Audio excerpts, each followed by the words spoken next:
একটা হলো ঈদুল ফিতর, রমজান মুবারক শেষ হওয়ার পরের দিন, আর একটা হলো ঈদুল আযহা, যেদিন হজ হবে, হজের পরে। ওই উৎসব থেকে এই ঈদুল ফিতর এবং ঈদুল আযহা মুসলিম সমাজের সাথে যুক্ত হয় এবং ওই যে ইহুদি নাসারাদের রেখে যাওয়া নাইরুজ এবং মেহজান নামক যে দুটা উৎসব পালন করত, এটা রাসূলুল্লাহ সাল্লাল্লাহু আলাইহি ওয়াসাল্লাম নিযুক্ত করে ওটাকে রহিত করে। তাহলে এই ঈদের ইতিহাস এবং ঈদ মুসলিম ধর্ম সমাজ ব্যবস্থার জন্য অত্যাধিক গুরুত্বপূর্ণ এবং তাৎপর্যপূর্ণ একটা বিধান এবং ইসলামী আপনার শিয়ার করা হয় এটাকে ইসলামী আনন্দ উৎসব। এর জন্য ঈদের দিন আপনার রোজা রাখা এবং ঈদের নামাজের আগে সকালবেলা নফল নামাজ পর্যন্ত নিষিদ্ধ করা হয়েছে। ফলে ঈদের দিনের গুরুত্ব অব্যাহত বহাল থাকার জন্য যে ঈদের দিনের প্রধানতম ইবাদতই হলো ঈদ পালন করা, আর ঈদ পালনের সর্বোত্তম সৌন্দর্য হলো ঈদের জামাতে অংশগ্রহণ করা। এবং ঈদের জামাতের ব্যাপারে রাসূলুল্লাহ সাল্লাল্লাহু আলাইহি ওয়াসাল্লামের পরিষ্কার হাদিস, আল্লাহ পাক রব্বুল ইজ্জত তার ফেরেশতাদেরকে গর্ব করে বলতেছেন, আমার ফেরেশতারা তোমরা একটু বলো, আমার যে সমস্ত বান্দা বান্দীরা ওই শ্রমিকের কি মজুরি হতে পারে যে শ্রমিক তার মালিকের যথাযথ ডিউটি পালন করেছে, ওই শ্রমিকের কি মজুরি হতে পারে? ফেরেশতারা বলতেছেন, ইয়া রব্বুল ইজ্জত, যে শ্রমিক তার মালিকের পরিপূর্ণ হক আদায় করে ডিউটি পালন করেছে, ওই শ্রমিককে তার পরিপূর্ণ বেতন, পরিপূর্ণ প্রতিদান দিয়ে দেওয়া উচিত। আল্লাহ পাক রব্বুল ইজ্জত বলেন, ওয়া ইজ্জতি ওয়া জালালি ওয়া কারামি ওয়া ইত্তিবা'i মাকানি ইন্নী ক্বাদ গফারতু লাকুম ওয়া বাদদালতু সাইয়্যাতিকুম হাসানাত। আমার ইজ্জতের কসম, আমার জালালিয়াতের কসম, আমার গর্বের কসম, তোমরা সাক্ষী রাখো, আমার যে সমস্ত বান্দা বান্দীরা এক মাস রোজা রাখার পর ঈদগাহে গুনাহ মাফের জন্য এসেছে, আমার ইজ্জতের কসম দিয়ে বলতেছি, আমি ঈদগাহ থেকে তাদেরকে এমন পবিত্র করে পাঠাবো যেমন তারা আজকেই মায়ের গর্ভে জন্ম নিয়েছে।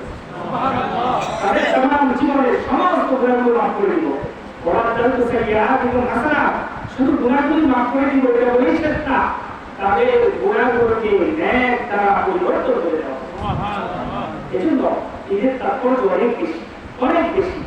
এজন্য ঈদগাহের প্রধানতম উদ্দেশ্য হল উলামা চাওয়া আল্লাহর কাছে, এবং রমজান মুবারকের পুরস্কার আল্লাহ পাক রব্বুল ইজ্জত এই ঈদের জামাত থেকে দিবেন।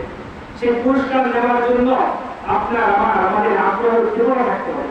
দুনিয়াবী বিভিন্ন কাজের প্রতিযোগিতার ক্ষেত্রে দীর্ঘ প্রতিযোগিতায় লিপ্ত হওয়ার পর যারা ফার্স্ট সেকেন্ড থার্ড হয়েছে, পুরস্কারের নির্দিষ্ট দিন নির্ধারণ হওয়ার পর তাদের ভিতরে অস্থিরতা কাজ করে, কে পাস হলো, কে 1 নম্বর হলো, কে 2 নম্বর হলো, কে 3 নম্বর হলো, এবং 1 নম্বররা কি পুরস্কার পাবে ইত্যাদি। পুরস্কার মানেই হলো মানুষের জীবনের একটা খুশকি। আল্লাহ রাব্বুল ইজ্জত রোজাদাররা দীর্ঘ 1 মাস পর্যন্ত অনেক কষ্ট করেছে। ঘরের মধ্যে খাবার ছিল, পেটে প্রচন্ড ক্ষুধা ছিল, কিন্তু আল্লাহর নির্দেশের অপেক্ষায় তারা খায়নি। ঘরের মধ্যে হালাল বিবি ছিল, শাহাওয়াত ছিল, কিন্তু আল্লাহর নির্দেশে বিরত ছিল। অনেক কাজকর্ম তার আশেপাশে ছিল, কিন্তু রোজার খাতিরে রোজার পবিত্রতা পরিচ্ছন্নতা রক্ষা করার জন্য সে সমস্ত কাজগুলো থেকে বিরত হয়েছে। এই যে রোজা যে তাকওয়া অর্জন করেছে, মনের সমস্ত কুপ্রবৃত্তি, মনের সমস্ত চাহিদাকে বিসর্জন দিয়ে এক আল্লাহর বিধির সামনে নিজের মাথাকে নত করে দিল। দীর্ঘ 1 দিন না 2 দিন না, দীর্ঘ 1 মাস যে সিয়াম সাধনা করলো, ত্যাগ প্রতীক্ষা করলো, নিজের আত্মহুতি দিল, নিজের মন চাহি জিন্দিগিকে খতম করে আল্লাহ বিধানের সামনে মাথা নত করলো। এই বিশাল একটা পুরস্কার আল্লাহ পাক রব্বুল ইজ্জত এই যে জামাত থেকে আমাদেরকে, সেই পুরস্কার নেওয়ার জন্য মুমিনের হৃদয়ের মধ্যে আনন্দ উৎসব থাকা উচিত। এজন্য ঈদের দিন কারো মন খারাপ থাকবে, এটা মুসলিম সমাজ ব্যবস্থার সাথে যায় না। এই জন্য ঈদুল ফিতরের অন্যতম একটা বিধান ফিতরা রেখেছে। ফিতরা এই জন্য রেখেছেন, ফিতরার মাধ্যমে গরিবের অনাহার দূর হবে। ঈদের দিন অন্তত সবার ঘরে ঘরে খাবার দাবার থাকবে, মিষ্টি দ্রব্য থাকবে, সেমাই চিনি থাকবে, খেজুর থাকবে, যাতে করে ঈদের দিন কোনো গরিব অসহায় কারো দুয়ারে হাত পাচ্ছে না। এই জন্য রাসূলুল্লাহ সাল্লাল্লাহু আলাইহি ওয়াসাল্লাম এই ফিতরা বিধান দিয়েছেন। আমরা সবাই ফিতরা আদায় করেছি। ঈদের দিন সবার মনের ভাব, গাম্ভীর্য, মর্যাদা, মহত্ব এবং আল্লাহর বরকতের গান সকলের অন্তর থেকে গাওয়া উচিত। এরপরে ঈদের বড় আরেকটা শিক্ষা হলো ঈদ আমাদের জীবনে লাভ আসে, কিন্তু ঈদ আমরা দুইভাবে পালন করতে পারি। আমার কথা খুব মনোযোগ দিয়ে শুনবেন। ঈদ আমরা দুইভাবে পালন করতে পারি, একটা হলো ত্যাগের মাধ্যমে আর একটা হলো ভোগের মাধ্যমে। মানুষের জীবনে দুটা জিনিস থেকে খালি না, হয় আপনি ত্যাগ করতেছেন না হয় ভোগ করতেছেন। আমাদের বস্তুবাদী সমাজ, পশ্চিমা সভ্যতা সংস্কৃতি আমাদেরকে ভোগ শিখায় যে তুমি যা ইচ্ছা তা করাতে থাকো, যেভাবে ইচ্ছা সেভাবে চলতে থাকবে, নিজে খাও, নিজে পড়ো, বাড়ি গাড়ি ব্যাংক ব্যালেন্স ভোগ বিলাসের যা কিছু আছে সমস্ত কিছু তৈরি করতে থাকো। এটা বস্তুবাদী সমাজ ব্যবস্থা আমাদের দিকে। আর ইসলাম শিখায় যে না, প্রকৃত আনন্দ ভোগের মধ্যে নাই, প্রকৃত আনন্দ ইসলাম যেটা বলেছে সেটা হলো ত্যাগের মাধ্যমে। যে ত্যাগ আমরা রমজান মুবারকে দিয়েছি, প্রচন্ড ক্ষুধার জ্বালা সহ্য করেছি, আল্লাহর বিধানের সামনে নিজের মাথাকে নত করে দিয়েছি, এই যে একটা ত্যাগ, এটার মধ্যে আনন্দ আছে। এরপরে ঈদ উৎসবের মধ্যে একটা ত্যাগ আছে, যা প্রকৃত অর্থে এই যে দান সরকার প্রীতির দিল, বিভিন্ন ঘরে ঘরে সেমাই চিনি পাঠালো, নতুন পোশাক পরিধান করলো, নতুন পোশাক আরেকজনকে দিল, এই যে দেওয়ার মধ্যে যে আত্মতৃপ্তি, এটাকে বলা হয় ত্যাগ। এটা মুমিনের জীবনের অত্যন্ত একটা অঙ্গ। রাসূলুল্লাহ সাল্লাল্লাহু আলাইহি ওয়াসাল্লাম ইরশাদ করেন যে যত বেশি ত্যাগ করতে পারে আল্লাহর প্রতিদান তার উপরে তত বেশি থাকে। এজন্য ঈদের প্রধানতম আমাদের এটাও শিক্ষা যে আমাদের এই ঈদটা অন্তত ত্যাগের ঈদ হতে হবে। শুধুমাত্র ভোগের ঈদ যদি হয়, আমার সাথে পশ্চিমা সভ্যতা আর বস্তুবাদী সমাজ ব্যবস্থার সাথে কোনো পার্থক্য হলো না। আমার মধ্যে তো পার্থক্য থাকবে, ঈদের আমেজ আমার মধ্যে এ ধরনের কাজ করবে যে আমি কতটুকু ত্যাগ করতে পারি। আমার কষ্ট উপার্জিত টাকা পয়সা, যে টাকা পয়সা গুলো আমাদের ক্ষেত্রে আমার মাথার গ্রাম পাই করেছে, সেই কষ্ট উপার্জিত টাকা পয়সা আমি হাসি মুখে অন্যের মুখে লোকমা দিয়ে দিব, অন্যের গায়ে নতুন পোশাক পরিধান করাবো, অন্যের ঘরে হাসি ফোটাবো, অন্যের ক্ষুধা নিবারণ করবো আমার এই কষ্ট উপার্জিত সম্পদের মাধ্যমে। এটা হলো ত্যাগ। রাসূলুল্লাহ সাল্লাল্লাহু আলাইহি ওয়াসাল্লাম বলেন, আমি আমার কথাটা বিচিত করছি, ঈদ আমরা দুইভাবে পালন করতে পারি, একটা হলো ভোগের মাধ্যমে, একটা হলো ত্যাগের মাধ্যমে। আর ভোগটা সহজ, ভোগ সবাই করতে পারে। ভোগ করার জন্য আপনার আলাদা কোনো চিন্তা ফিকির, আপনার আলাদা কোনো প্রিপারেশন লাগে না, কিন্তু ত্যাগ করার জন্য আপনার আলাদা চিন্তা ফিকির এবং প্রিপারেশন লাগে। ভোগ সবাই করতে পারে, কিন্তু ত্যাগ সবাই করতে পারে। এজন্য ভোগের কোনো বিনিময় নাই। আপনি কামাই করেছেন, আপনি দিয়েছেন, আশেপাশে চতুর্দিকে কোথাও টাকা নাই, এজন্য এটার কোনো বিনিময় নাই। কিন্তু ত্যাগের বিনিময় আছে, যেটা আপনি কষ্ট করে কামিয়েছেন কিন্তু অন্যের মুখে হাসি ফুটিয়েছেন। এই ত্যাগের বিনিময় আল্লাহ পাক রব্বুল ইজ্জত হাজার গুণ বৃদ্ধি করে আজকে ঈদের ময়দানে। এজন্য আমরা যারা শহর বন্দর থেকে এসেছি, বিভিন্ন দূর দূরান্ত থেকে এসেছি, অনেক কষ্ট করে এসেছি। শহরের বাড়িতে আমার বিশাল বিশাল বাড়ি আছে, এসি আছে, গাড়ি আছে, বিভিন্ন উৎসবে আনন্দ ভোগ করার জন্য প্রচুর পরিমাণ সামগ্রী আছে, কিন্তু সমস্ত কিছু ত্যাগ করে বাড়িতে টিনের ঘরে, ভেড়ার ঘরে, এক রুমে 3 জন, উপরে খাটের মধ্যে জায়গায় নাই, নিচে শোয়া ইত্যাদি সমস্ত কিছু বুঝে শুনে বাড়িতে ঈদ পালন করার জন্য আসছে। এটা একটা বড় ত্যাগ। এটা মুসলিম সমাজে এই ঈদ ব্যতীত অন্য কোনো উৎসব আছে, কোন ধর্মের কোন সমাজ ব্যবস্থায় দেখা যাবে। এটা মুসলিম উম্মাহ বড় বড় একটা ত্যাগ স্বীকার করে। এই ত্যাগের সাথে যদি আরো কিছু ত্যাগ যোগ হয়, আপনি সারা বছর নিজের ঢাকায় বাড়িতে নিজের ইচ্ছা মতো খরচালি করতে পারেন, কিন্তু আপনার কাছাকাছিও গ্রাম অঞ্চলের অনেক অসহায় ফ্যামিলি আছে, তারা দুবেলা 3 বেলা খাওয়ার ছোটানো তাদের জন্য অনেক কষ্টকর হয়ে যায়। আজকে আপনি নিজে একটু কম খান, এটা হলো ঈদের শিক্ষা। আমি তো সারা বছরে গিয়েছি, আমার বাসায় সারা বছর মাছ গোস্তের ব্যবস্থা ছিল, প্রয়োজনে আমি আজকে এই ঈদের 2-4 দিন একটু সবজি খাবো, একটু কম খাবো, আমার খাবারের অংশটা যারা সারা বছর খেতে পারলো না তাদেরকে আমি শরীর করি। এটা হলো ঈদের সত্যিকার একটা আনন্দ, এটা হলো সত্যিকার একটা ত্যাগ। এই ত্যাগটাই ইসলাম শিক্ষা দেয় এবং রমজান আমাদের এটা শিক্ষা দেয়। মানব জীবনের সমাজ ব্যবস্থায় রমজান যে কি জিনিস, রমজান আমাদেরকে কি শিক্ষা দেয়, আমরা সেদিকে শিক্ষা এবং অনুধাবনের চেষ্টা করি না। রমাদানুল মুবারক আমাদেরকে তাই শিক্ষা দেয়, ত্যাগ শিক্ষা দেয়। আপনার টোটাল জীবন ব্যবস্থার মধ্যে যতটুকু ত্যাগ আনতে পারে আপনি ততটুকু বিনিময় পাবেন। রাসূলুল্লাহ সাল্লাল্লাহু আলাইহি ওয়াসাল্লামের এক হাদিসের মধ্যে পাওয়া যায়, মানুষের ঘরের সমূহের মধ্যে থেকে সবচেয়ে নিকৃষ্ট ঘরে হলো ওটা যেটার মধ্যে শুধু ভোগ ঢুকানো হয়, আর সেটা হলো পেট। পেটের মধ্যে যা দেওয়া হয়, পেটের ঘরের মধ্যে যা দেওয়া হয় ওটা নিকৃষ্ট, ওটার কোনো বিনিময় নাই। ওটা সর্বশেষ ফলাফল হলো ময়লা যুক্ত দুর্গন্ধ খাবার। আপনি যাই খান না কেন, কোরমা কলম খান আর পান্তা ভাত খান আর শাকসবজি খান, ফলাফল একটাই। এজন্য আমি কতটুকু কি খেতে পারলাম এটা বড় কথা না, আমি কতটুকু দিতে পারলাম এটা হলো বড়। এই ঈদ এবং রমজানুল মুবারক আমি কতটুকু দিতে পেরেছি, কয়েকজনের মুখে হাসি ফুটাতে পেরেছি, কয়েকজন অসহায় মানুষকে আমার পাশে বসাতে পেরেছি, এটা হলো বড় কথা। এটা হলো ঈদের আনন্দ। আর প্রকৃত অর্থে যারা দেওয়ার মাধ্যমে আনন্দ পায় ওরা হলো সত্যিকার মানুষ, সত্যিকার মানুষ। রাসূলুল্লাহ সাল্লাল্লাহু আলাইহি ওয়াসাল্লামের হাদিসের ব্যাখ্যা একটা কবিতার মাধ্যমে একজন কবি এনেছেন যে আপনার ওই বিপ্লব অধিক রাষ্ট্রীয় অবনী করে সকলের করে সকলে আমরা প্রত্যেকে ধরা পড়ে। সত্যিকার মানুষগুলো তারা যারা শুধু নিজের জন্য আসলে এক দুনিয়াতে, দুনিয়া মানুষের কর্মগুলো থেকে যাবে, আমি আপনি আমরা সবাই চলে যাবো। বহু মানুষ চলেও গেছে, তাদের কথা কেউ বলে না। আবার বহু মানুষ চলে গেছে যোগ যোগ ধরে, কালের পর কাল, যুগের পর যুগ, শত বছর ধরে মানুষ তাদের কথা বলে। এই জীবন আপনার আমার আমাদের কাল থাকে, কিন্তু আমাদের কর্মগুলো থেকে যাবে। আমার কর্ম আমার কথা বলবে, আমার কর্ম আমার কথা বলবে। এই জন্য এমন কিছু কর্ম করে যায় যে কর্মের মাধ্যমে আমি পৃথিবীকে যোগ যোগ করে দেখি। আমি একটা কথা প্রশ্ন করে বলে দিই, একেবারে সিজনাল কথা। আমাদের এই মসজিদটার কাজ নির্মাণের স্বপ্ন পুরোপুরি বাস্তবায়নের পর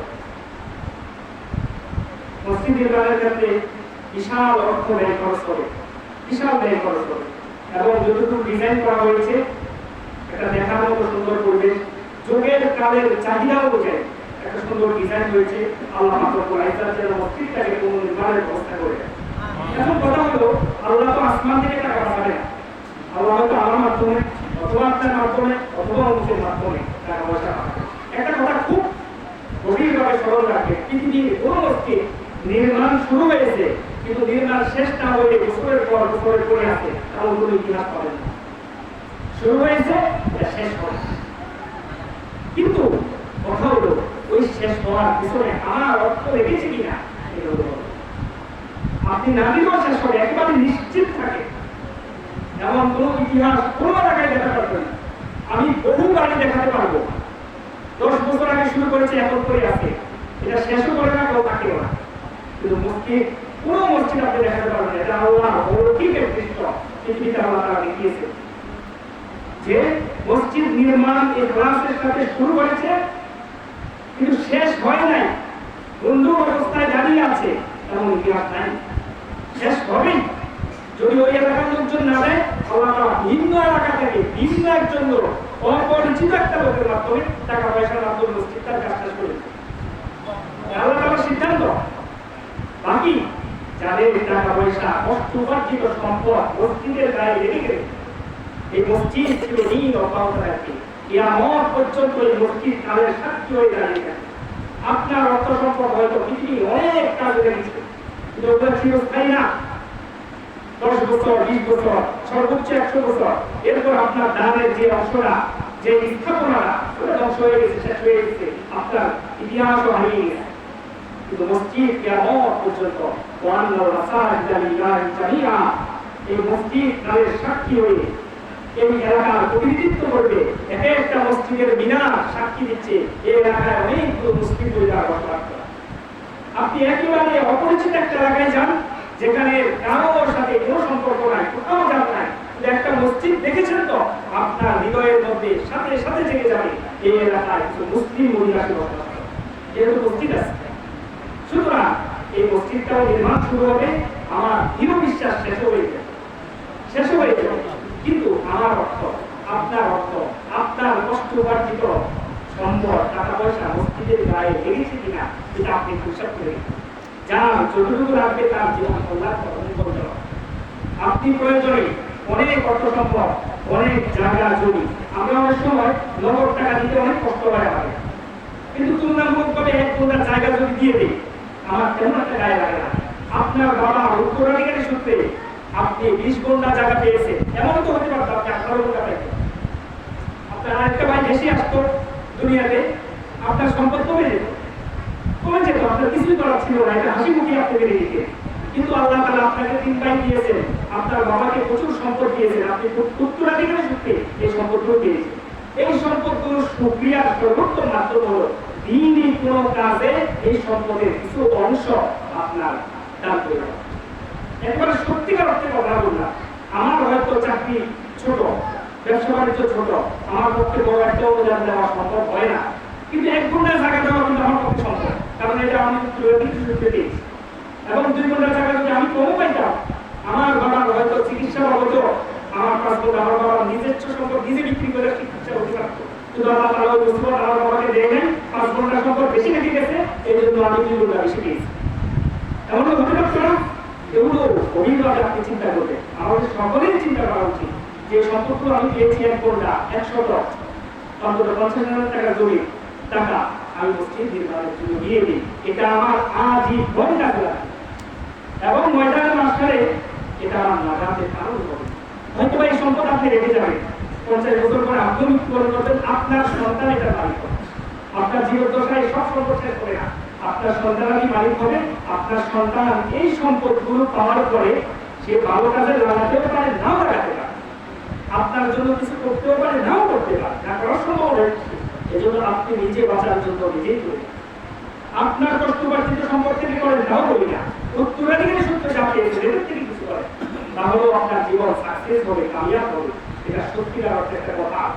আল্লাহ পাক বলেছেন, আমি যে আয়াত কারিমা তেলাওয়াত করেছি আজকে কোরআন বলতে, আল্লাযীনা ইউনফিকুনা ফিস সারওয়াই ওয়াদ দাররা, আল্লাহ পাক বলেছেন মুত্তাকিদের আলামত বর্ণনা করতেছে। মুত্তাকিদের আলামত হলো 4টা। আমি এই কথাটা বলি আমার আলোচনা শেষ করে দেব। মুত্তাকির আলামত 4টা। রমজান আমাদেরকে তাকওয়া শিক্ষা দিয়েছেন, আমরা সবাই মুত্তাকি। মুত্তাকি বলে আমরা যে পরিচয় দিতে পারি মাত্র গতকালকে রমজান শেষ করেছি। যদি তাকওয়া অর্জন না হয় রমজান আমার জীবনে অর্থবহ হলো না। এজন্য আমরা সবাই নিজেদেরকে মুত্তাকি দাবি করলাম। আর মুত্তাকির আলামত গুণাগুণ থাকতে হবে 4টা। আল্লাযীনা ইউনফিকুনা ফিস সারওয়া ওয়াদ দাররা ওয়াল কাযিমিনা আল গায়জ ওয়াল আফিনা আনিন নাস। 4টা গুণের কথা আল্লাহ তাআলা বলেছেন। 1 নম্বর গুণ হলো যারা সচ্ছলতায় দান করে। 2 নম্বর গুণ হলো যারা অসচ্ছলতায় দান করে। এই কথাটাই বলবো, সচ্ছলতায় তো দান করবে সহজ কথা, আমার টাকা পয়সা আছে আমি দান করব, কিন্তু আল্লাহ তাআলা 2 নম্বরে বলেছেন যারা অসচ্ছলতায় দান করে।